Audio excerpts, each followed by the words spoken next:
Oke, halo teman-teman semua. Selamat datang lagi di Podlau nih, teman-teman. Untuk podcast kali ini, teman-teman, kita akan sedikit ngebahas mengenai kewarganegaraan ya, teman-teman. Tapi bukan secara definisi ataupun secara pengertian ya, teman-teman. Tapi lebih ke kayak bagaimana sih cara menjadi warga negara yang baik gitu di Indonesia. Karena nih, teman-teman ya, pembahasan ini tuh sebenarnya sering kali nih, teman-teman, dibahas.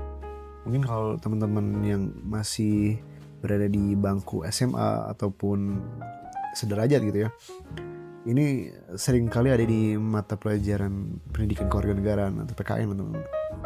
Tapi mungkin kalau teman-teman yang sudah kuliah juga ada mata kuliah sendiri gitu.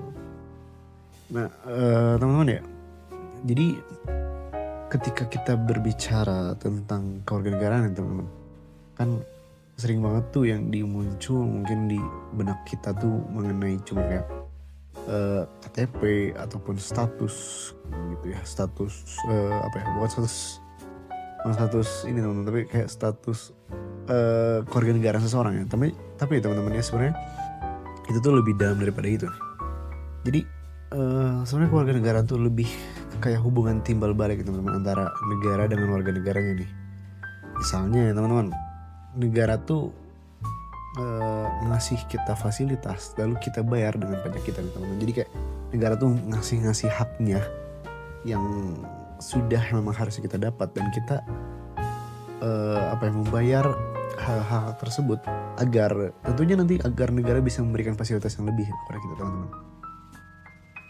Nah, teman-teman, pendidikan kewarganegaraan ini sebenarnya sering kali dibahas ya, tapi sering kali juga diacuhkan oleh tidak sedikit dari kita ini, teman-teman, karena sering kali para akademisi ini salah mengartikan dari kewarganegaraan itu sendiri gitu.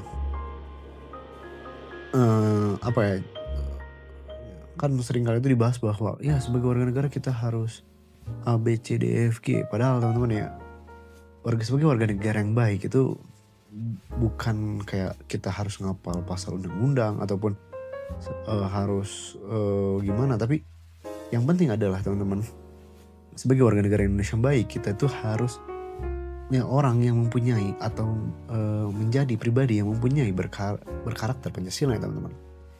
Dimana tentunya sesuai dengan asas-asasnya, teman-teman, dari dari sila pertama sampai sila kelima nih, teman-teman. Nah, mungkin kita mulai pembahasannya dari siapa sih itu warga negara, teman-teman. Jadi kan simpelnya warga negara itu, teman-teman, adalah suatu individu. Jadi secara hukum itu adalah seorang individu yang terikat di suatu negara gitu, teman-teman. Jadi kalau misalnya kita warga negara Indonesia, otomatis kita sesuatu individu yang terikat secara hukum dan politik di Indonesia, teman-teman. Mungkin nanti teman-teman boleh baca lagi di Undang-Undang Dasar 1945, teman-teman. Tapi, teman-teman, status ini tuh bukan hanya sebuah simbol, tapi kayak konsekuensi nyata atau hak lah ya, teman-teman, dan hak dan kewajiban kita gitu. Contohnya kayak kita hak warga negara Indonesia gitu. Contohnya kita bisa dapat hak politik, ekonomi yang menjamin itu. Atau mungkin teman-teman bisa baca hak-haknya ini di hak asasi manusia di Undang-Undang Dasar Undang-Undang Nomor 39 tahun 1999. Nah, Undang-Undang Nomor 39 tahun 1999. Nah, untuk kewajiban sendiri ya tentunya teman-teman tahu, kayak membayar pajak, menaati peraturan dan segala macam gitu. Jadi ada hubungan timbal balik lah antara kita dengan negara gitu. Nah, lanjut, teman-teman ya, kita akan sedikit membahas dulu sih negara dan konstitusi. Jadi kan negara, teman-teman, ini kalau misal mungkin bagi teman-teman yang mengambil mata kuliahnya ada ada ilmu negara, teman-teman. Jadi negara tuh kan menurut Logaman tuh disebutkan bahwa stah isma organisasi, artinya negara tuh adalah suatu organisasi kekuasaan gitu, di mana mempunyai 4 unsur utama gitu ya: wilayah, rakyat, pemerintahan, dan kedaulatan. Nah, lanjut, di situ kan ada poin di mana memiliki rakyat. Nah, kita sebagai salah satu unsur dari suatu negara tentunya haruslah mencoba untuk mempertahankan suatu negara atau mempertahankan suatu kedaulatan di negara ini, teman-teman. Sebagai dengan dengan memperhatikan peraturan tentunya. Kalau misalnya kita kan paling atasnya adalah Pancasila, lalu lihat dengan Undang-Undang Dasar itu teman-teman sebagai dasar hukum setelah Pancasila gitu teman-teman. Nah, lalu tadi sempat dimention juga ada yang namanya kedaulatan nih teman-teman. Di kita tuh mengasas lagi menggunakan asas kedaulatan rakyat ya teman-teman, atau mungkin kita lebih sering di mana sebutnya demokrasi teman-teman. Dalam Pancasila teman-teman, demokrasi itu artinya mungkin teman-teman sering baca tuh di sila keempat itu, di mana kerakyatan dipimpin oleh hikmat kebijaksanaan dalam permusyawaratan perwakilan. Artinya teman-teman, demokrasi Pancasila itu bukan soal kayak suara terbanyak gitu, tapi kayak dimana menekankan musyawarah mufakat. Jadi ada nilai kekeluargaannya, ada keseimbangan antara hak dan kewajibannya gitu teman-teman. Jadi dalam demokrasi Pancasila tuh kebebasan tidak boleh merusak persatuan dan tidak boleh mengabaikan asas-asas hukum, contohnya kayak keadilan, kemanfaatan dan kesetaraan gitu teman-teman. Jadi peran mereka gitu tadi kayak warga negara ya, peran warga negara dalam demokrasi itu bukan cuman kayak ikut pemilu doang teman-teman yang diselenggarakan 5 tahun sekali, tapi kayak kita juga bisa mengawasi kebijakan-kebijakan publik dan menyampaikan kritik-kritik tuh teman-teman. Oke, mungkin lanjut lagi ke pembahasan teman-teman. Jadi tapi sering gak sih teman-teman kayak ngerasa bahwa kita menyampaikan kritik tapi tidak ada dengan etika dan moralitas berbangsa dan bernegara gitu teman. Dimana tentunya itu sangat menyelewengkan atau bukan menyalahgunakan, kayak sedikit melenceng dari demokrasi Pancasila itu sendiri gitu. Dimana demokrasi yang tanpa etika itu akan kayak melahirkan suatu kekacauan teman-teman, kayak hukum tanpa moral tidak akan melahirkan keadilan gitu teman-teman. Jadi ya pada intinya adalah suatu warga negara yang baik ketika menyampaikan demokrasi atau ketika melakukan demokrasi itu tentunya harus memiliki etika dan moralitas nih teman-teman gitu. Jadi kayak misal kita pengen menyampaikan menyampaikan aspirasi kita tuh harus dengan etika nih teman-teman. Tidak boleh kita kayak langsung menyerang secara personal ataupun kita menyampaikan dengan anarkis. Nah itu tidak boleh nih teman-teman. Itu sangat jauh berbeda dari apa yang seharusnya Pancasila apa yang seharusnya seorang individu yang memiliki Pancasila dalam dirinya teman-teman. Nah, ketika kita sudah memiliki etika dan moralitas teman-teman, kita tuh harus memiliki rasa untuk membela negara ini teman-teman. Karena teman-teman. Jadi salah satu sikap dari Pancasila itu sendiri adalah untuk membela negara ini teman-teman. Jadi bela negara itu adalah suatu kayak sikap dan perilaku yang dilandasi kayak kecintaan kita ini terhadap tanah air dan kayak kesadaran berbangsa dan bernegara itu. Jadi kayak kita tuh rela berkorban banget ya teman-teman untuk negeri ini gitu. Tentunya itu sejalan banget dengan Pancasila ya, dimana kayak kita tuh harus mencintai Pancasila, harus mencintai negeri ini gitu. Dengan konteks tentunya untuk sesuai dengan asas-asasnya kayak keadilan, terus kemanusiaan, persatuan, seperti itu ya teman-teman. Tapi teman-teman ngomongin soal kesatuan ya teman-teman, tentunya ini tidak luput dari bagaimana Indonesia ini berada nih teman-teman, dimana kan kita tentunya berada di pulau-pulau yang berbeda gitu teman-teman. Indonesia tuh kayak bukan negara kecil gitu, kayak kan Indonesia adalah negara kepulauan dengan ribuan pulau, ratusan suku dan beragam budaya bang.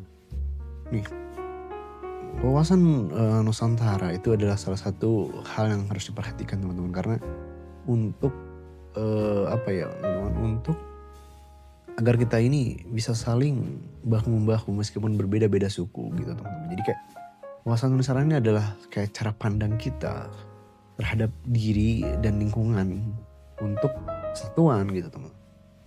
Jadi nilai-nilai itu kayak mengajarkan bahwa perbedaan itu bukanlah ancaman gitu teman, tapi kayak justru kekayaan yang harus ada dalam persatuan itu sendiri teman-teman. Jadi kayak ini tuh harus ada dalam diri seorang yang memiliki jiwa Pancasila.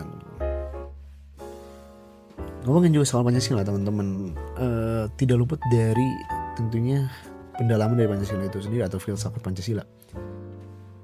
setiap sila itu teman-teman mengandung nilai-nilai yang saling berkaitan. Contohnya di sila pertama ketuhanan, tentunya berkaitan banget dengan kemanusiaan, karena setiap orang yang bertuhan atau setiap orang yang memiliki iman di dalamnya tentunya harus memiliki jiwa kemanusiaan.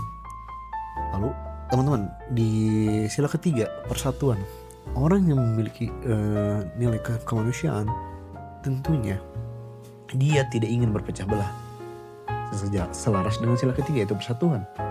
Lalu yang keempat kerakyatan, teman-teman, yang orang yang ingin mempersatukan tentunya haruslah bisa merakyat ataupun harus bisa saling merasakan apa yang orang lain rasakan, teman-teman. Harus bisa mendengar apa yang orang lain dengar, harus bisa melihat apa yang orang lain lihat. Lalu yang terakhir sila kelima keadilan sosial, tentunya ini sangat selaras dari sila pertama sampai sila keempat. Keadilan sosial di mana saya sangat menemukan keadilan dari hal banyak gitu. Tentunya itu harus bisa diawali dulu dengan sila keempat kerakyatan, yang harus diawali dulu dengan persatuan, teman-teman. Jadi saling melengkapi nih teman-teman di Pancasila ini, teman. Nah, namun teman-teman ya, filsafat Pancasila juga tidak luput dari yang namanya geopolitik nih teman-teman.